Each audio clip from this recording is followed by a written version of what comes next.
जय श्री राम दोस्तों। मैं Narendra Singh MK study YouTube channel में आपका स्वागत करता हूं। सीटेट 2023 जो 20 अगस्त में पेपर होने वाला है उसके लिए मैथमेटिक्स की क्लास में चला रहा हूं, जिसमें आज के टॉपिक पर हम बात करेंगे कुछ पैटागोजी सेक्शन पर और कुछ न्यूमेरिकल सेक्शन पर, जिसमें आपके पेपर में 15 नंबर के पैटागोजी और 15 नंबर का न्यूमेरिकल सेक्शन आता है। देखिए, आज का जो टॉपिक है उस पर हम बात करेंगे घातों का लैस है और मैं से ज्ञात करना। घातों का लैस है और मैं से ज्ञात करना, आज हम इस टॉपिक पर बात करेंगे। सबसे पहले हम लेकर चल रहे हैं घातों का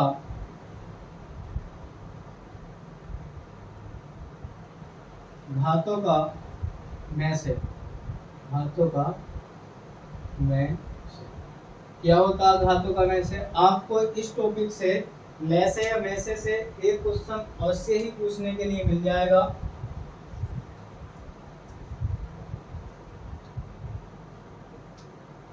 देखिए, क्या होता है कि दिए गए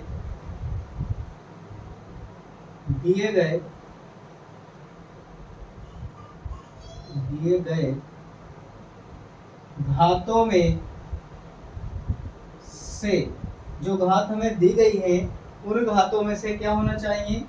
प्रत्येक जो घात दी गई हो उसमें से प्रत्येक में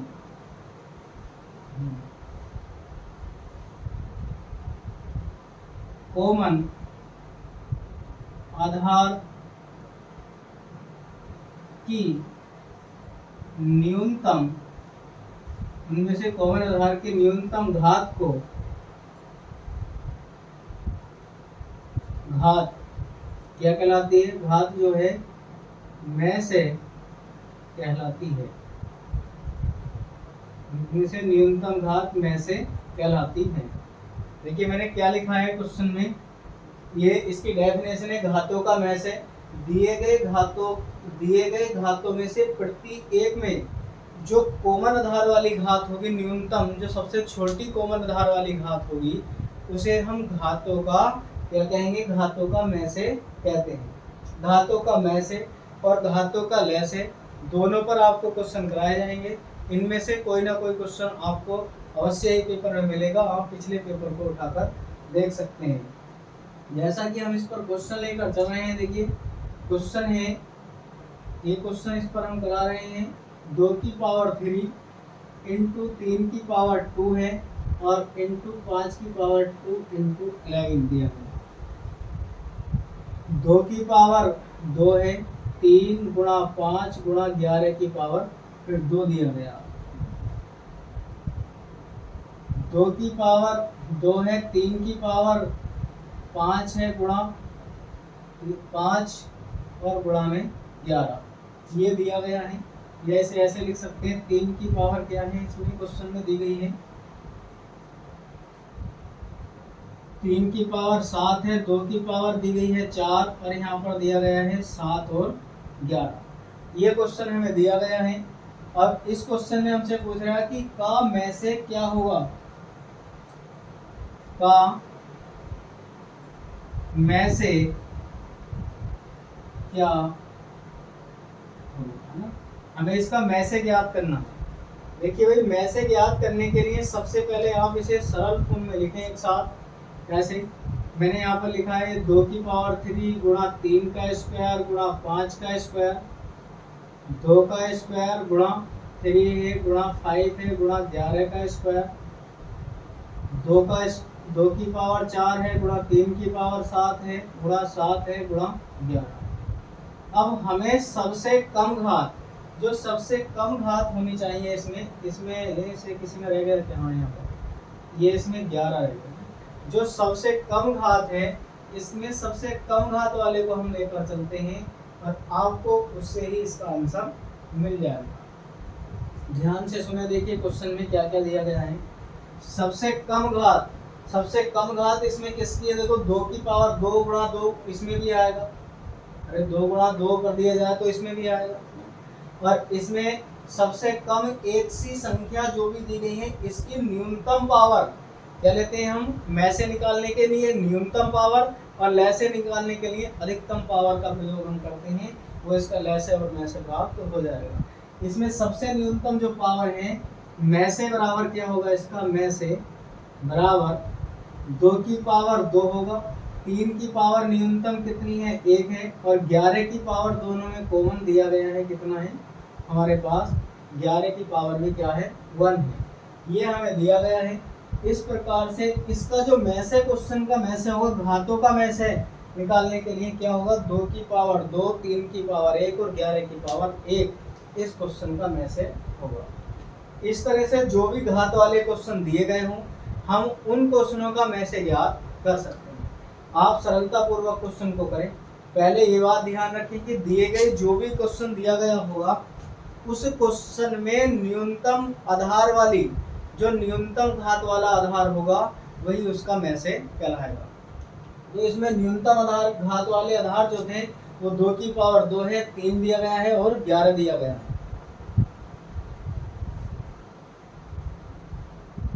और यही क्या होगा इस क्वेश्चन का आंसर होगा। चलिए आगे लेकर चलते हैं। इसी प्रकार से मैसे की डेफिनेशन बताते हैं आपको। मैसे पर भी हम क्वेश्चन करवाएंगे।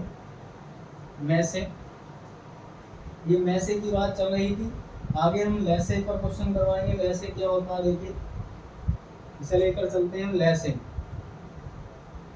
यहाँ चेंज कर रहा हूँ लैसे। लैसे लघुत्तम समावर्तक। लघुत्तम समावर्तक में क्या होता है भाई,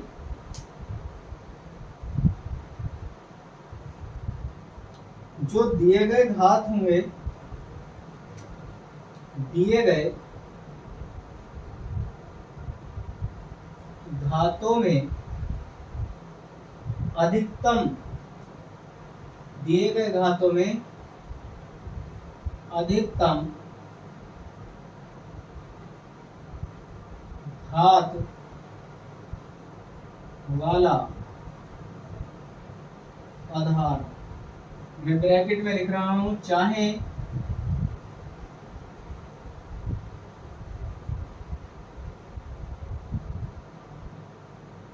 कॉमन हो या न हो, कॉमन हो या न हो, लेकिन सबसे क्या होना चाहिए, दिए गए घातों में अधिकतम घात वाला आधार, आधार को लय से कहते हैं। चाहे तो वो कॉमन हो या ना हो, लेकिन दी गई घात, जो घातें हमें दी गई हैं उसमें अधिकतम घात वाला आधार हम लेंगे और वो क्या कहलाएगा, उसका लय से कहलाएगा। बात समझ में आई होगी यहाँ तक। अब देखिए इस पर मैं क्वेश्चन लेकर चल रहा हूँ। क्वेश्चन क्या कहता है,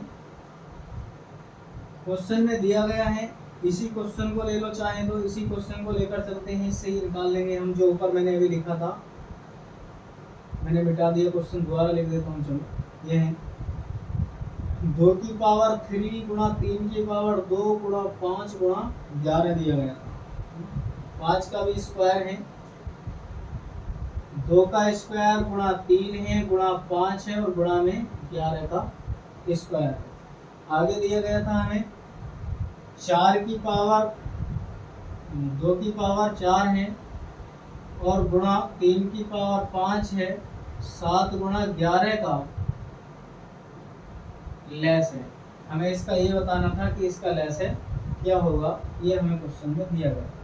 यहाँ पर पावर 5 की जगह 3 कर दें तो और भी अच्छा है, 3 कर दीजिए, इसकी पावर हो जाएगी 3। अब हम इस क्वेश्चन को हल करें। देखिए पहले क्या करेंगे, इसे उसी फॉर्म में लिखें जैसे अभी मैंने क्वेश्चन लिखा था।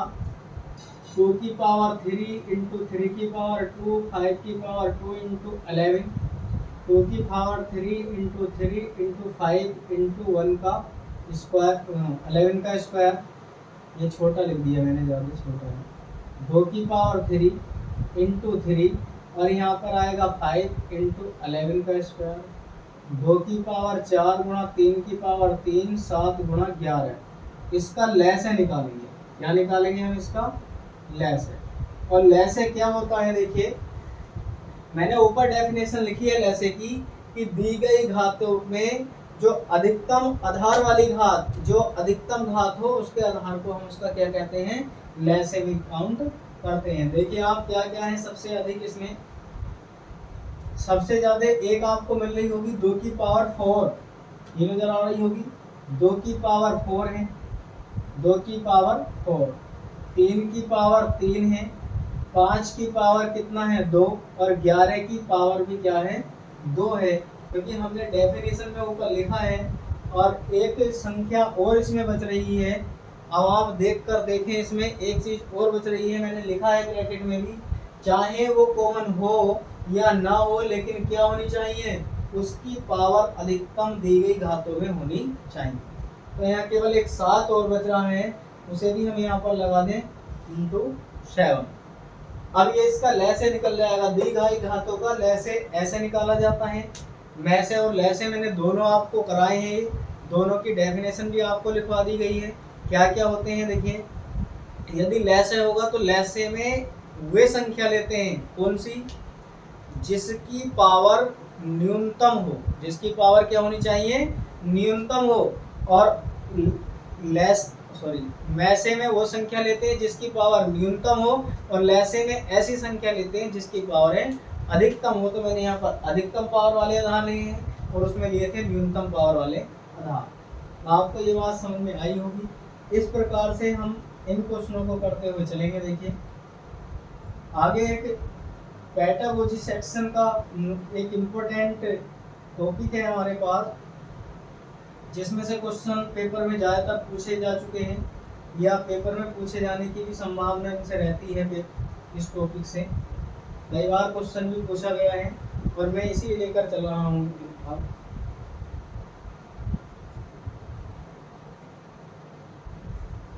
पैटागोजी सेक्शन का ये पार्ट है, इसमें से आपको हर बार क्वेश्चन देखने को मिलेगा। जो मैं अब ये पैटागोजी का सेक्शन शुरू कर रहा हूँ। टॉपिक का नाम है हमारा गणित की निरस्ता। गणित की निरस्ता पूरा लगेगा इसमें। निरस्ता को कैसे दूर करें? गणित की निरस्ता को हम कैसे दूर करें, ये हमारा टॉपिक का नाम। देखिए कुछ पॉइंट हैं मेरे पास इसके, इन्हें कैसे कैसे दूर करते हैं। सबसे पहली बात तो बालक को गणित सरल प्रवृत्ति में पढ़ाया जाना चाहिए। उसे किसी ना किसी उसके आसपास की वस्तु से गणित को जोड़कर पढ़ाया जाना चाहिए, जिससे बालक में गणित इंटरेस्ट हो, गणित में बालक को अच्छा लगे, उसे आनंद उत्पन्न हो और वो ज़्यादा से ज़्यादा उसे सीखने के लिए ललायित हो और उस विषय को पढ़ने के लिए ललायित हो। ऐसा हमें गणित को बालक को पढ़ाया जाना चाहिए। गणित की विशेषताएं क्या है? बालक को गणित से आप ये सीखते हैं, गणित एक ऐसा विषय है जिसका हम अपने दैनिक जीवन में हर समय लेन देन में भी और जीवन जीने में भी इसका सबसे ज़्यादा यूज करते हैं। भाई पैसे का लेन देन किसी से करते हैं तो हम गणित का यूज़ करते हैं। आप खाना खाते हैं, आपने कितनी रोटी खाई? 3, तो भी गणित का यूज हुआ। आप यदि पेंसिल लेकर विद्यालय जा रहे हैं, आपके पास कितने पेंसिल कट रही हैं उनकी गिनती करते हैं तो भी हमने गणित का यूज़ किया। तो जहाँ तक भी हम अपनी दैनिकचर्या बिताते हैं तो उसमें ज़्यादा से ज़्यादा हम गणित का प्रयोग करते हैं। इस प्रकार की बातों से रिलेट कर कर बालक को गणित को पढ़ाएंगे तो उसकी निरस्ता, जो गणित को हार्ड माना जाता है, गणित को हार्ड विषय समझते हैं बालक, उसकी निरस्ता दूर होगी और वो गणित में रुचि लेगा। और जब बालक रुचि लेगा तो पढ़ना प्रारंभ करेगा। वरना क्या होता है कि गणित कुछ ऐसा कहते हैं कि लड़कियां तेज होते हैं, लड़के तेज होते हैं, ऐसा कुछ भी नहीं है। जो बालक अच्छी तरह से मेहनत गणित में करता है, मतलब उसे हार्ड नहीं बनाता, हार्ड नहीं समझते हैं, वो अच्छा से सीख जाता है। आपको ये वाली बातें सारी बालक को बताएंगे और जब हम इन चीज़ों को बालक को बताएंगे तो उसकी निरस्ता, खुद ही बालक की निरस्ता दूर होगी। और जब बालक की निरस्ता दूर होगी तो गणित में इंटरेस्ट लेगा तो बालक अच्छा पढ़ेगा। अच्छा पढ़ेगा तो बालक क्या होगा, गणित को सीख जाएगा, उसकी निरस्ता दूर होगी। और यही हमारा टॉपिक है, हमें गणित की निरस्ता को कैसे दूर करना है, गणित की निरस्ता दूर करें। इसमें महत्वपूर्ण कुछ पॉइंट है, मैं वो आपको लिखा रहा हूँ। देखिए पहला पॉइंट है इसका,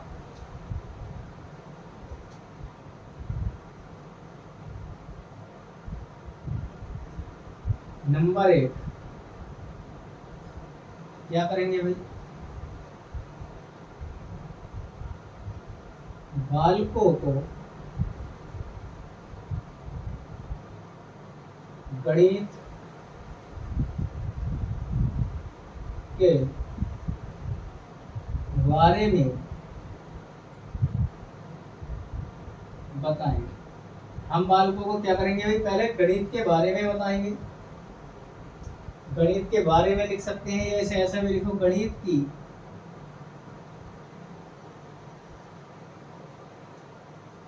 उपयोगिता, गणित की उपयोगिता के बारे में बताएंगे।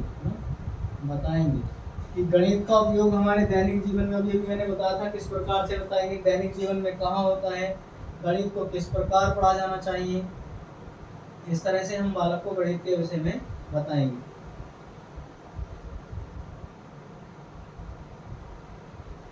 उससे आगे बताएंगे कि जैसे हर व्यक्ति को गणित की, हर व्यक्ति को गणित की प्रत्यक्ष या अप्रत्यक्ष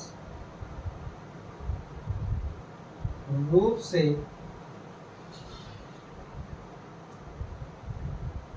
आवश्यकता होती है। गणित की जो प्रत्यक्ष और अप्रत्यक्ष रूप से हर व्यक्ति को आवश्यकता होती है, जैसे लेन देन या व्यापार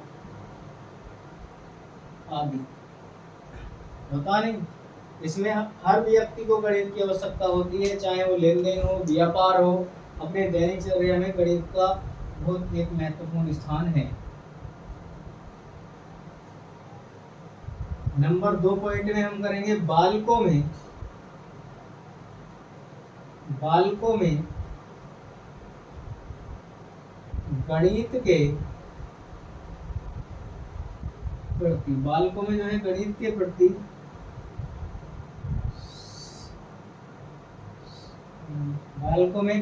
प्रति सकारात्मकता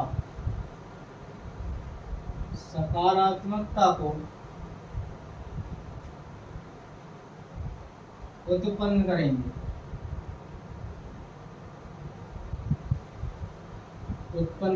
बालक की सोच अच्छी बनाएंगे गणित के प्रति, तभी बालक गणित सीखने के लिए रुचिकर होगा। तीसरा पॉइंट है, ये सबसे मोस्ट इम्पोर्टेंट पॉइंट है और कई बार एग्जाम में पूछा जा चुका है, जैसा मैं लिखा रहा हूँ बिल्कुल ऐसा ही क्वेश्चन एग्जाम में आ चुका है। गणित को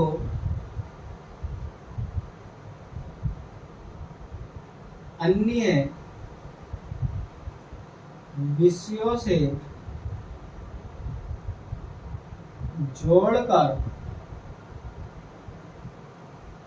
पढ़ाना, गणित को अन्य विषयों से जोड़कर पढ़ाना, जैसे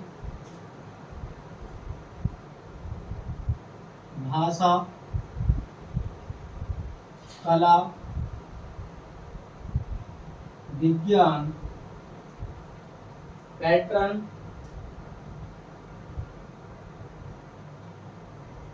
के आधार पर भी हम पढ़ा सकते हैं, पैटर्न, पहेलियां,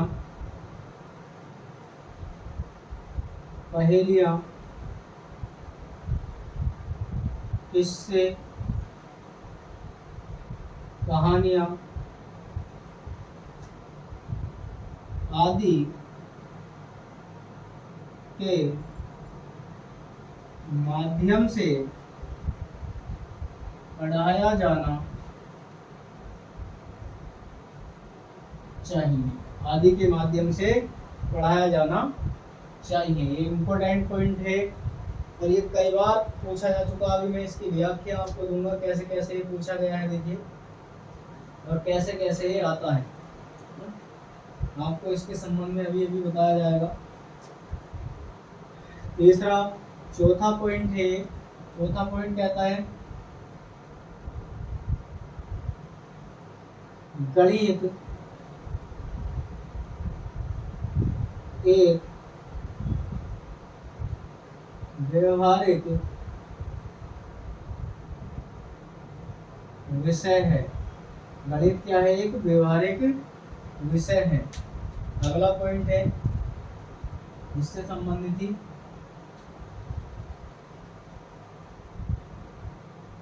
गणित से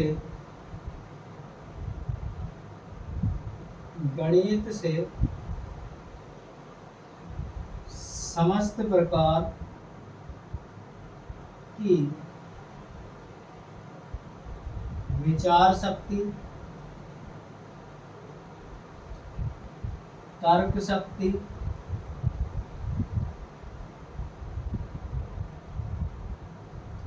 अन्वेषण शक्ति, अन्वेषण शक्ति,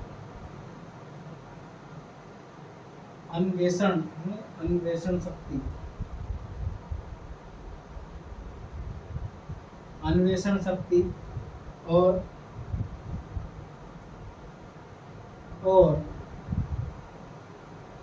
विश्लेषण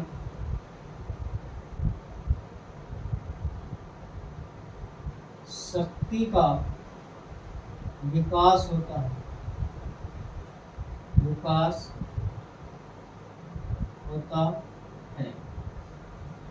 ये 5 पॉइंट मैंने आपको लिखाए हैं कि गणित की निरस्तता को कैसे दूर करें। और ये 5 पॉइंट कई बार पूछे जा चुके हैं। देखिए कैसे कैसे पूछे जाते हैं, अब मैं आपको बता रहा हूँ। जब आपसे पूछा जाएगा कि एक बालक मनुष्य को गणित की किस प्रकार आवश्यकता होती है, क्वेश्चन में पूछा जाता है। मैंने आपको लिखाया कि बालकों को बालकों को गणित की उपयोगिता के बारे में बताएंगे। जब किसी भी बालक की गणित की, अभी जो मैंने क्वेश्चन पूछा है उसका जवाब अभी दिया जाएगा, पहले आप इसे देखें। बालकों को गणित की उपयोगिता के बारे में बताएंगे हम कि गणित की उपयोगिता क्या है, जब तो बालक की गणित की निरस्तता दूर करेंगे। बालक कहेगा कि गणित को क्यों पढ़ना चाहिए, तब आप उसके बारे में बताएंगे। अगर आपसे पूछा जाए कि बालक आपसे पूछता है कि गणित को क्यों पढ़ना चाहिए, तो गणित को क्यों पढ़ना चाहिए आप उसके बारे में बताएंगे, गणित सब्जेक्ट के बारे में बालक को बताएंगे। जैसे हर व्यक्ति को, उससे आप कहेंगे कि हर व्यक्ति को गणित की प्रत्यक्ष और अप्रत्यक्ष रूप से अपनी दैनिक चर्या व्यतीत करने के लिए आवश्यकता पड़ती है, इसलिए हमें गणित को सीखना चाहिए। अब बालक ने आपसे पूछा कि दैनिक चर्या व्यतीत करने के लिए गणित को क्यों आवश्यकता पड़ती है और किस रूप में, तब आप उसका क्या जवाब देंगे। बालक से आप उसके घर के परिवेश के, उसके आसपास के एग्जाम्पल से जोड़कर बताएं। यदि आपने रोटियां कितनी, उससे पूछें कि आपने सुबह खाना खाया उसमें कितनी रोटियां खाई, तो बालक अगर कहे कि आपसे 2, तो 2 किसका वर्ड है? गणित का वर्ड है। गणित में सीखेगा गिनती 2, तब उससे कहेंगे कि गणित की आवश्यकता पड़ी या नहीं पड़ी। भाई 2 रोटी खा है, गणित की आवश्यकता पड़ी। आपके थैले में कितनी बुकें हैं, कितनी कॉपियाँ हैं, उससे पूछेंगे, वो आपको गिनकर बताएगा गणित की आवश्यकता पड़ी या नहीं पड़ी। बालक, आपकी कक्षा में कितने बालक हैं, या आपकी लाइन में जिस पंक्ति में आप बैठे हैं उसमें कितने बालक हैं।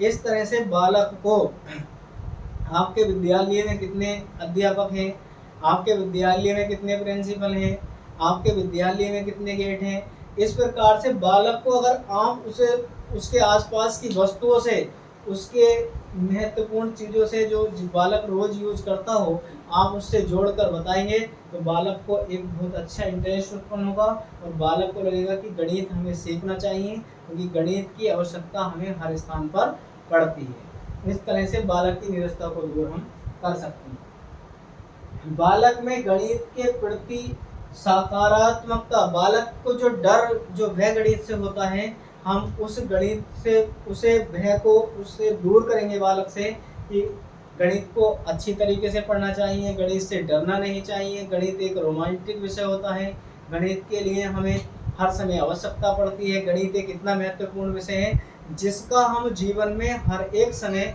यूज करते रहते हैं। दूसरा पॉइंट हमने लिखा है गणित को अन्य विषयों से जोड़कर पढ़ना चाहिए। महत्वपूर्ण, यदि किसी भी सब्जेक्ट में सीटेट में चाहे वो हिंदी हो, इंग्लिश हो, गणित हो या पर्यावरण हो, चाहे संस्कृत, कुछ भी हो, यदि इन सब्जेक्टों में जिस ऑप्शन से नेगेटिव क्वेश्चन का अर्थ नेगेटिव ना हो, क्वेश्चन में नहीं पूछा गया हो, तब आप उस क्वेश्चन में अगर सकारात्मकता से पूछा गया हो और जहां पर किस्से कहानियों की बात आ जाए तो समझ लेना वो ऑप्शन आपका 101%, 100% नहीं 101% ठीक होगा। क्योंकि जब सकारात्मकता की बात पूछेंगे तो किसी भी बालक को आपसे पूछा जाता है कि बालक को पर्यावरण किसके माध्यम से पढ़ाया जाना चाहिए, अगर ऑप्शन में है किससे और कहानी के माध्यम से पढ़ाया जाना चाहिए तो समझ लेना वो ऑप्शन आपका ठीक होगा कि बालक को पर्यावरण किससे और कहानी के माध्यम से पढ़ाया जाना चाहिए। यही ऑप्शन मैंने लिखा है। गणित को अन्य विषय से जोड़कर पढ़ाना जैसे भाषा, कला, विज्ञान, पैटर्न, किस्से, कहानी, पहेलियां। अगर ऐसे मैं अभी तुम्हें सुना रहा हूं कि आप बालक को आपकी कक्षा में बैठे हैं और बालक को आपने किसी कौवों के बारे में या किसी भी जानवर के बारे में कि वहाँ पर 3 जानवर रहते थे, ये वहाँ पर जाते थे जहाँ इतने वृक्षों का समूह है या इतने किलोमीटर की दूरी पर जाते थे, इस तरह से आप कहानी के माध्यम से कुछ भी बालक को सुनाया जाए तो बालक एक बेहतरीन प्रयास के अनुसार गणित को सीख सकता है और उस बालक की गणित की निरस्ता दूर होगी। क्योंकि बालक को किस्से, कहानियां या पहेलियां क्लास में बताई जाती हैं तो वह ज़्यादातर इंटरेस्ट लेता है। यदि आप बालक के अगर पैटर्न की बात आती है, बालक से आपने कहा कि घर से माचिस सभी के घर में होती है कि माचिस की तिल्ली लाएं। अब बालक जब माचिस की तिल्ली लाया तो आप बालक को क्या सिखा सकते हैं पैटर्न के माध्यम से। बालक से कहें कि चारों तिल्लियों को इस तरह से जोड़ें, एक इस तरह से है, ये इस तरह से है, ये ऐसे और इसे जोड़ें। जब हम बालक से इस तरह से जोड़कर बनवाएंगे तिल्लियों को तो ये क्या बन जाएगा, एक वर्ग बनेगा, वर्ग बनेगा। बालक से कहें हम कि एक दो तिल्लियां ऐसे लगाइए, एक तिल्ली ऐसे ऐसे लगा दीजिए इसमें, तो क्या बन जाएगा, ये आयत बन जाएगा। इस तरह से बालक को पैटर्न के माध्यम से और बालक से कहा जाए कि आप एक तिल्ली को नीचे लगाइए और 2 तिल्लियों को ऐसे खड़ा करिए तो क्या बन जाएगा, त्रिभुज बनेगा। तब हम बालक को इस तरह से पैटर्न के माध्यम से गणित को पढ़ा सकते हैं क्योंकि बालक स्वतः ही अपने आप प्रैक्टिकल कर सीख रहा है और किसके माध्यम से, जिसे वो रोज यूज करता है, माचिस के माध्यम से सीख रहा है, माचिस की तिल्ली के माध्यम से सीख रहा है। और पैटर्न पर सीटेट में भी क्वेश्चन पूछे जाते हैं, पैटर्न के अनुसार सीटेट में क्वेश्चन पूछा जाता है। गणित एक व्यवहारिक विषय है। गणित क्या है, एक व्यवहारिक विषय है। भाई गणित का लेन देन आपस में हम करते हैं, एक दूसरे से लेन देन करते हैं, बातचीत करते हैं या किसी संबंध में बात करें कि हाँ आप मुझे इतने पैसे देना, तो क्या है, ये व्यवहार है, व्यापार है। गणित एक व्यापारिक विषय भी है क्योंकि हम गणित को व्यापार के में यूज करते हैं, इतनी चीज़ वहाँ पर ले गए, इतने कुंटल ले गए, इस तरह की बातें हम यूज करते हैं, तो ये क्या है, व्यापारिक विषय है। और यदि इसे हम बालक को बताएं कि आपने 2 रुपये देकर कितनी पेंसिल दुकान से ली, आपने 2 रुपये या 5 रुपये देकर कितनी टोपियाँ ली, तो ये सब क्या है, एक गणित है। एक प्रकार से बालक क्या सीख रहा है, गणित को सीख रहा है। बालक से इस तरह से गणित को जोड़कर पढ़ाएंगे तो ये क्या है, एक व्यवहारिक विषय है गणित। मेरी बात आपको उम्मीद है समझ में आ रही होगी। 5वां पॉइंट है, ये कहता है कि गणित से समस्त प्रकार की विचार शक्ति, तर्क शक्ति, अन्वेषण शक्ति और विश्लेषण शक्ति का विकास होता है। जब गणित को हम सीखते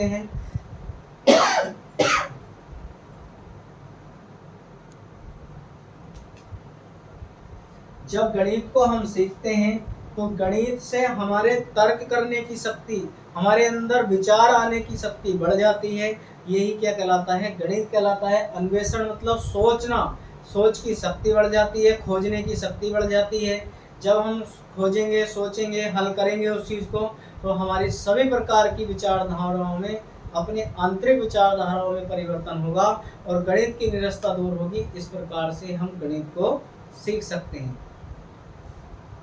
ये 5 पॉइंट हैं। इन 5 पॉइंटों में से आपको निश्चित ही क्वेश्चन इससे मिलेगा, क्योंकि जिस सब्जेक्ट का पेपर हो उसके संबंध में ना पूछा जाए ऐसा तो हो ही नहीं सकता।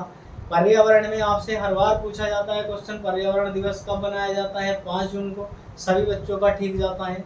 लेकिन ये पेडागोजी सेक्शन है, ये केवल वही बालक अच्छा कर सकता है जो इसके बारे में समझ सकता है, और जो ज़्यादा से ज़्यादा इसके बारे में सोचे, इसे पढ़े, इसकी विचारधारा को समझे, पेडागोजी क्या कहना चाहती है, इसकी गहराई तक पहुँचेगा जो बालक, उसका पेपर हमेशा सही होगा।